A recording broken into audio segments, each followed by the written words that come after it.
కొద్దిసేపట్లో సీఎం రేవంత్ రెడ్డి అధ్యక్షతన assembly committee హాల్లో తెలంగాణ కేబినెట్ భేటీ కాబోతోంది. మంత్రివర్గం బడ్జెట్ కి ఆమోదం తెలపనుంది. అసెంబ్లీలో డిప్యూటీ సీఎం భట్టి విక్రమార్క, శాసన మండలిలో మంత్రి ఉత్తమ్ కుమార్ రెడ్డి బడ్జెట్ ని ప్రవేశపెడతారు. బడ్జెట్ ప్రస్తుతం ఉన్న దానికంటే 10% పెరిగి 3,35,000 కోట్లకు చేరుకునే అవకాశం ఉంది. ప్రజా సంక్షేమం, విద్య, వ్యవసాయ రంగాలపై ప్రధానంగా దృష్టి పెట్టినట్లుగా తెలుస్తోంది.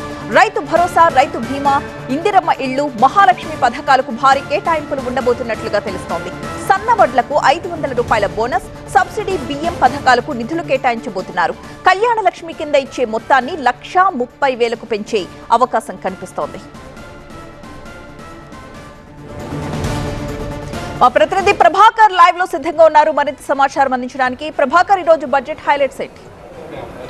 బడ్జెట్లో ప్రధానంగా లాస్ట్ ఇయర్స్తో పోలిస్తే ఈరోజు ప్రవేశపెట్టబోయే బడ్జెట్లో ప్రభుత్వం ఒక మార్క్ను క్రియేట్ చేయాలనుకుంటుంది. దానిలో భాగంగానే క్యూర్ సిటీకి, క్యూర్ ఏరియాకి బడ్జెట్ ప్రపోజల్స్లో ఎక్కువ కేటాయింపులు జరిపే విధంగా బడ్జెట్ ప్రపోజల్స్ను రూపొందించినట్టుగా తెలుస్తుంది. దాంతోపాటుగా గతంతో ఉన్న బడ్జెట్తో పోలిస్తే ఈసారి ఒక 8 to 10% ఇంక్రీజ్ అయ్యే అవకాశం కనిపిస్తుంది. మొత్తంగా ఒక 3,30,000 కోట్ల నుంచి 3,40,000 కోట్ల మధ్యలో బడ్జెట్ ఉండే అవకాశం అయితే కనిపిస్తుంది. ఆ ప్రపోజల్స్ అన్నింటి విషయంలో కూడా ప్రతి డిపార్ట్మెంట్కి సంబంధించి అటు సీఎం కానీ డిప్యూటీ సీఎం కానీ రెగ్యులర్ రివ్యూస్ నిర్వహించారు. బడ్జెట్ ప్రపోజల్స్ని తీసుకున్నారు. ఎక్కడైతే నిజమైన వెల్ఫేర్ అవసరం ఉంటుందో అక్కడికి కేటాయింపులు ఎక్కువ చేసేలా బడ్జెట్ ప్రపోజల్స్ని రూపొందించారు. దాంతోపాటుగా ప్రధానమైన అంశం, ముఖ్యమంత్రి పదే చెప్తున్న అంశం, విద్యా వైద్యానికి ఎక్కువ కేటాయింపులు జరపాలనేది అయితే ప్రభుత్వం భావిస్తుంది. సో దాంట్లో భాగంగానే 100 పబ్లిక్ స్కూల్స్ ఏర్పాటు చేయాలని తెలంగాణ ప్రభుత్వం తీసుకుంది. 100 మంది టీచర్లతో 100 పబ్లిక్ స్కూళ్ళని పెట్టాలనేది అయితే ప్రభుత్వం ప్లాన్ చేస్తున్న నేపథ్యంలో దానికి కూడా కేటాయింపులు జరిగే అవకాశం కనిపిస్తుంది. దాంతోపాటుగా కళ్యాణ లక్ష్మిని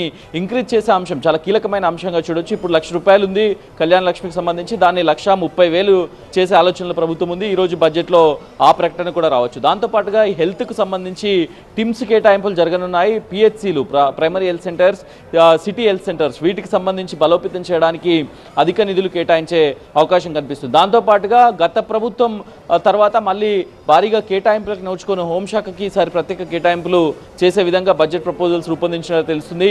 దాదాపు 8 ఏళ్ల క్రితం వాహనాలకు కేటాయించిన నిధులు తప్ప తర్వాత మళ్ళీ కేటాయించిన నేపథ్యంలో ఇప్పుడు మళ్ళీ ఒకసారి పోలీస్ వాహనాలు, police command and control centre, అట్లాగే పోలీసులకు అత్యాధునిక సామాగ్రి, వీటన్నింటి కోటం కూడా స్పెషల్ బడ్జెట్ను కేటాయించినట్టు తెలుస్తుంది. సో మొత్తం మీదుగా అయితే ప్రజా బడ్జెట్గా ఈసారి ప్రభుత్వం పేర్కొంటుంది. ఏ విధంగా ఉంటుందనేది చూడాలి. ముఖ్యమంత్రి అసెంబ్లీకి బయలుదేరారు. మరికొద్దిసేపట్లో అసెంబ్లీ కమిటీ హాల్లో కేబినెట్ సమావేశం జరగనుంది. కేబినెట్ బడ్జెట్కి అప్రూవల్ చేసిన తర్వాత బడ్జెట్ 12 గంటలకు ప్రవేశపెడతారు భట్టి విక్రమార్క.